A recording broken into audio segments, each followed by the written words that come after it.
The Two Brothers, an Egyptian folktale. Once there were two brothers. Anpu was the elder and Bata was the younger. When their parents died, Anpu was already married and had a house of his own. So he took his little brother with him and treated him like his son. When the little brother grew to be a young man, he became an excellent worker. He did the plowing, he harvested the corn, and there was no one his equal in the whole land.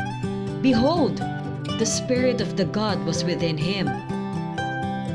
Every morning, the younger brother followed his oxen and worked all day in the fields, and every evening he returned to the house with vegetables, milk, and wood. He laid all these before his elder brother, and he took with him his bread, and he drove the cattle into the field. Because Anpu loved his younger brother very much, his wife became very jealous, and she wanted to destroy Bata. One day, when Anpu and Bata were in the fields, they needed some corn, so Anpu sent Bata home to get some. The younger brother found the wife combing her hair and said to her, "Get up and give me some corn, that I may run to the field, for my elder brother is in a hurry. Do not delay." At eventide, Anpu returned home earlier than his brother because Bata had much work to do in the fields. Anpu was met by his wife, who was crying bitterly. She showed him her arms and legs, which she had painted black and blue, and accused Bata of having beaten her up. She pretended to be in great pain. She did not give him water to wash his hands with. She did not light the fire for him. She pretended that she was very sick. Anpu became very angry.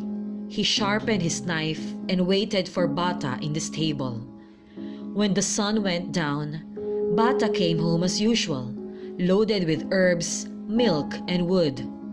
As he entered the door, he saw the fate of his brother and the sharp knife hanging by his side.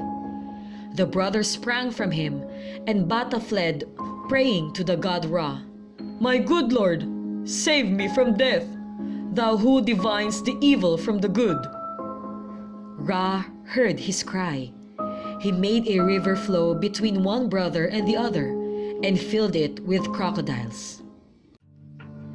Bata asked his elder brother, "Why do you seek to kill me? Am I not your brother, and have you not always treated me as if you were my father? Has not your wife been as mother to me? Now since you want to kill me, I shall go to the Valley of the Acacia."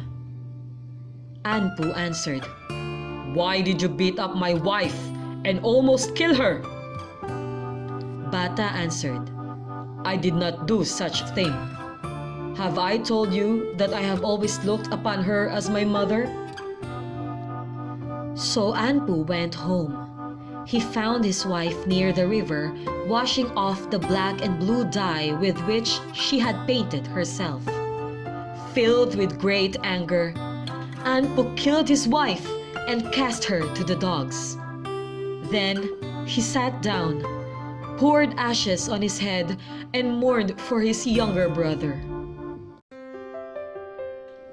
Bata reached the Valley of Acacia.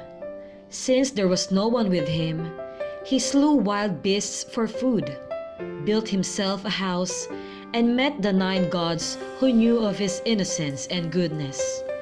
Ra said to the god Khunumu, "Behold, frame a woman for Bata, that he may not remain alone."